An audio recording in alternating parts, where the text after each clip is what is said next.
Peace, family. How you doing? It's Mr. R2 here at Consistency is Currency, your morning podcast of choice. I am late. um, it was just getting good to me, learning more about how disposition is and learning more about the favor of disposition and the flavor of disposition as well. So I will ask for your soft forgiveness for the time that I'm on right now. It's already 7:36. I don't like it, but my apologies for you. Never want to inefficiently use or use time. Inefficiently, I should say. Peace. Good morning, Mom. Never want to inefficiently use time because time is very important. Time is something that you can't get back. You can't even borrow time and receive it in return. So I want to utilize this time wisely. Just for those who are now coming in. So I'm probably sure that I will miss some audiences that would normally have been here, but I'm going to pay attention to the ones that are here because you took the time out just to want to listen and to learn more about disposition. For me, like the title says, my disposition saved me, but it's really like acknowledging disposition could be your superpower. Your disposition could be the very thing that could save your life and put you in a position to learn more about you even the more. Peace. Good morning, Miss Morgan. So let's go ahead and jump into it because I'm already 7 minutes behind, but it's never behind. It's always going to be on time, regardless of what time it is. It is how they say it is. Peace. Good morning, Miss Trisha. All right. So my disposition saved me, and your disposition have the ability to grow and save you as well, especially when you learn and understand what disposition is and how your disposition is important to your life and how your disposition can save your life. Only when you understand what the word is. Like, for those that are new to the platform, you will always get definitions of the words. You will learn something. You will learn about the word itself. You will learn the definition of the word. You will learn the etymology of the word, which is the origin of the word, where it came from. And then I'm going to give you 4 steps in how your disposition can save you and how you can utilize your disposition to grow into a much more productive person or to grow and produce a much more stronger mindset or a much stronger thinking patterns as well. So let's go ahead and jump into it. Disposition is said, the definition of disposition is a person's inherent qualities of mind and character. So as you see things in definitions, I will give you an inversion. So it will be either be red over white or white over red. And those are the things that I want you to pay attention to. So it says the definition of disposition is a person's inherent qualities of mind and character. So the inversion I want you to pay attention to is white over red. Inherent qualities of the mind. But because it is how you think, it is how you perceive things, it's how you grow, it's how you move. Because how you move, think, and grow can actually save your life when you put yourself in a position to do things even better than what you did the last time you've done it. Because it is an inherited quality of mind. Your inheritance of your mindset could be inherited by the environment that you came from or the environment that you find yourself in. That's the inherent qualities of the mind when you're talking about the disposition. And the other definition, I had to drop 2 because I love this one. The other definition of disposition is a person's core attitudes, values, and beliefs that are the foundation of all of our behaviors. So what is your disposition on you? What is your disposition on your habits? What are your dispositions on the future you? Because if disposition is a person's core attitudes, values, and beliefs that are the foundation of all of our behaviors, then how did you develop the foundation of who you are right now? What are your core attitudes? What are your core values? What are your core beliefs? That's what we're talking about today. And now when we go into the origin of the word, the etymology of the word, it is Latin in dispositionum. Now I might have said the word wrong, but you can read it because I don't speak Latin. Latin word is dispositionum. It sounds good, don't it? All right, bet. Give me that. Give me my gold star today. It says the arrangement or management, frame of mind, attitude, inclination, temperament, natural tendency, or constitution of the mind.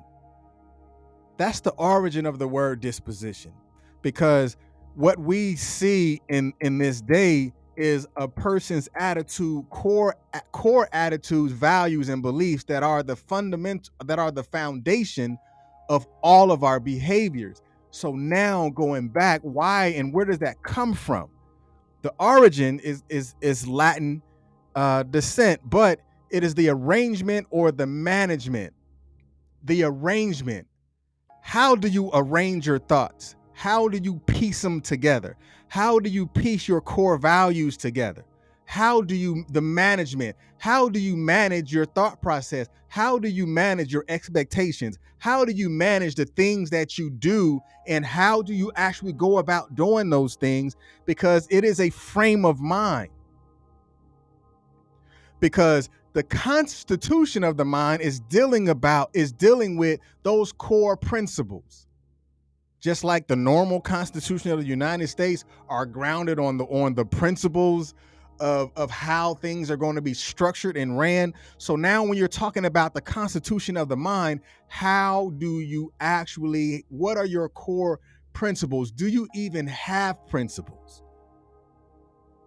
Do you acknowledge that you have a mental state of mind that is framed by the environment that you've come from or found yourself in, like I said previously? So now what we're going to do is we're going to talk about how disposition saved me, but I want you to look at it from a personal perspective and say, how can my disposition save me? Or how do your disposition save you?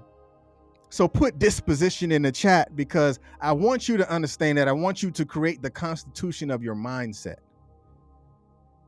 I want you to create because a lot of times your environment can create that constitution, but when you understand that it comes from you, you are the origin of your constitution. You are the origin of your attitude. You are the origin of how you actually manage those expectations, or you are the origin of how you arrange your thought patterns and your thought process.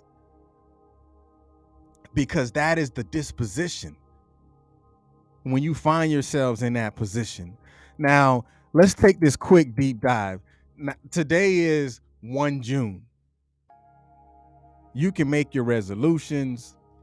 How many of y'all made a resolution that you haven't even fulfilled yet?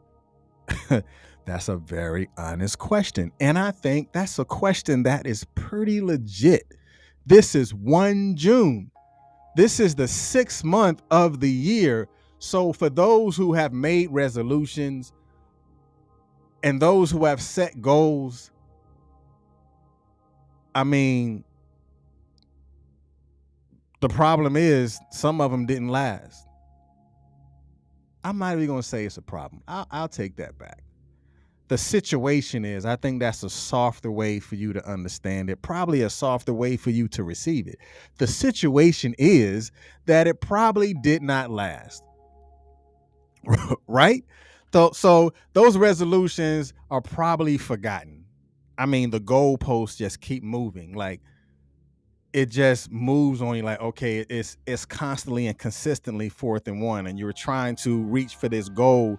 It's like the low-hanging fruit gets taller, or the low-hanging fruit becomes out of reach, because every time you reach for it, you thought you had it, but you keep pushing things off and pushing things further and further out.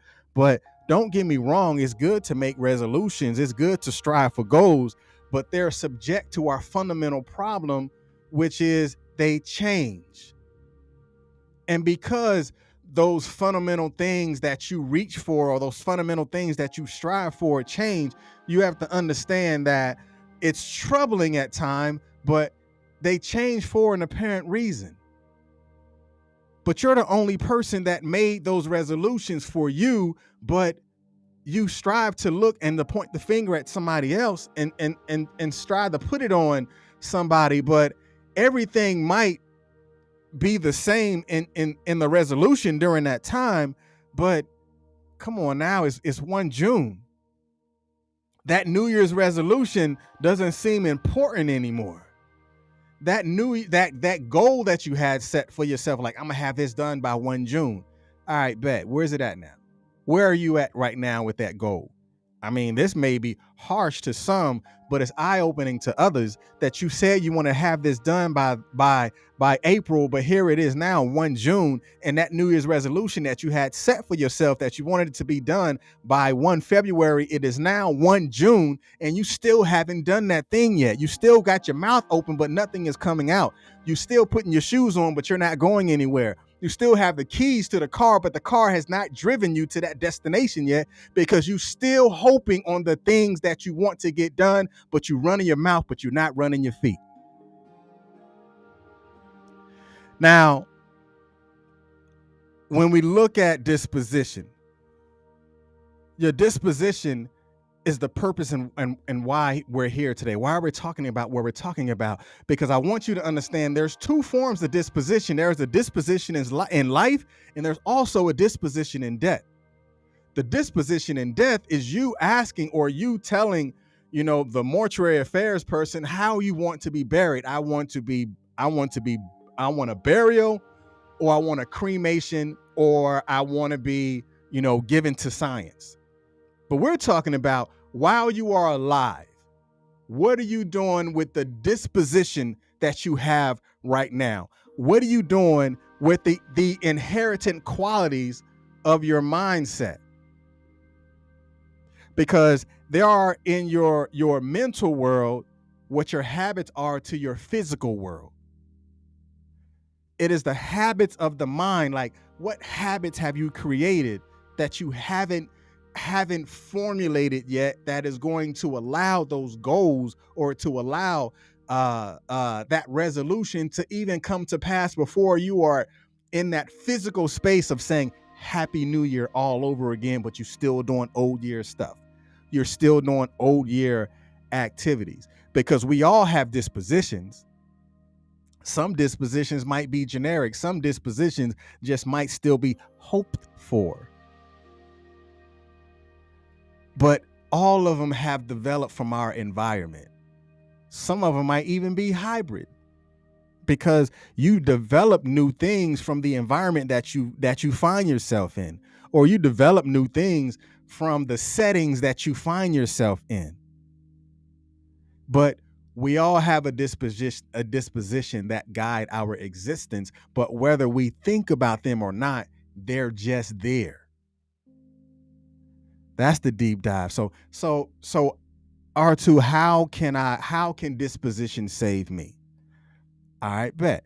Thank you for asking the question. So disposition can be saved, or you can be saved within your disposition by the now.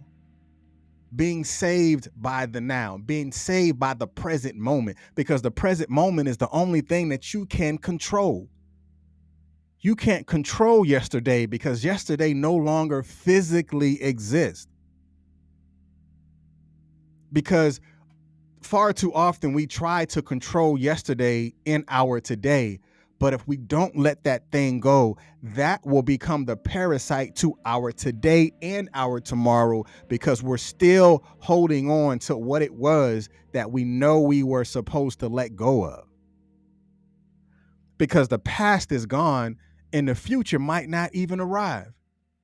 But if it does arrive, it might not be what you envision it to be, because you're still holding on to yesterday, because we live in the present moment. But sometimes living in the present moment is the most common sense thing to say, or the most common sense thing to do, but it's not always common.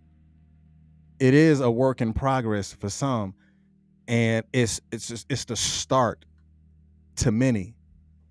Live in the now. Live in the know what you know by living in the moment that you're in, because that is the thing, again, that you can control. So the second thing that I want you to pay attention to is to have or to develop a routine. If your disposition is an inherited quality of the environment that you find yourself in, then develop a routine in that state, develop a routine in that moment. Because if your disposition is your superpower, then your routine is your super strength. Because some people may love a routine, another person may hate a routine, one person may live by a calendar, another person gets lost when there's from when there is no calendar. But develop whatever that routine is for you, because if that is your disposition that you have inherited because of the environment that you find yourself in, that routine may keep you in perfect peace. That routine may begin to create something within inside of you that allows your tomorrow to be even more, even accepted, even more, because you've had a routine, and learning how that routine can actually begin to help you out. Because during the times of great stress and maintaining structure, that routine can help you feel more organized and have more control in your life, because you've developed a routine, because you've acknowledged that if I don't write it down, I'm going to forget it. If I don't prepare myself, then when I'm in that moment, I may feel stressed, because there's a lot of people, control keeps them calm. I'm going to say that again. A lot of people, control keeps them calm. So if control keeps you calm, it's not saying you want to be in control of everything, but I'm saying within inside of your mindset, control keeps you calm. Because if I write my schedule and I am in control of my day, then I know how to manage my stress levels, because I have acknowledged that if I want to create something that is organized, I must be organized within my mind. And this routine is going to keep me in a organized fashion. It's like organized chaos, right? You looking at your calendar, you got all the stuff all over your calendar. It looked chaotic to someone who didn't make the calendar, but for you, it is a organized way of controlling or managing the chaos. Because remember, the etymology of the word disposition, it talks about arrangement and management. So how you arrange your calendar is how you manage or maintain your stress levels, or how you manage or maintain the chaotic things that may be seen by someone else, but it's how you see it is all that matters. Not how someone perceives it to be, but how you see it. And the next thing that I want you to understand is you have to begin to develop, if you haven't got there yet, but you have to begin to develop a active life and a life of concentration. An active life and concentration. Because most people will associate an active life with work, an active life on the job. I mean, that's true. But for me, just transparent, I'm beginning to learn more about life even after work. Learn more about life after the task, right? Do you have life after the task that you've actually completed? Active life. Active by either working out or exercise, active by even making phone calls and communicating with people that have nothing to do with work, concentrating on certain things that have nothing to do with your everyday taskers. tying focus to your humility. Because why do you get distracted? Because if you're getting distracted by so many different things, then you have to begin to activate that thought process and figuring out what are those core values that you want to exemplify the most. Because maybe it's even because your ego tells you that something else might please you more than the task or the person in front of you now. But you have to understand that you have to tell yourself that you deserve this calendar. I deserve to concentrate on the things that is going to make me a lot more organized. My superpower is my calendar. My superpower is how I concentrate on things. My strength and my strength and my value and my management of my expectations and the management and the concentration comes in when I am sure about what I'm doing and I can duplicate that process over and over again. And the last thing that I want you to look at and I want you to pay attention to, because only those who know, be mindful of influencers. That's going to save you so many. It's going to save you some heartache. It's going to save you some long nights. It's going to save you some spaces that you've walked away from that you don't know how you got out of it. But be mindful of influencers. The influencers could be the news. Influencers can be environments that you found yourself in, but also your influencers could be mentors. What do you think is going to happen if you hang around other superheroes, people that got superpowers, people that understand that this is how I got here and I want to take you along with me? Trust me, you hang around enough superheroes, you're going to start doing superhero stuff, right? You're going to start doing things that is going to allow you to change your mindset, because you're going to find yourself in different environments. And because you found yourself in different environments, you're going to begin to change how you begin to see things.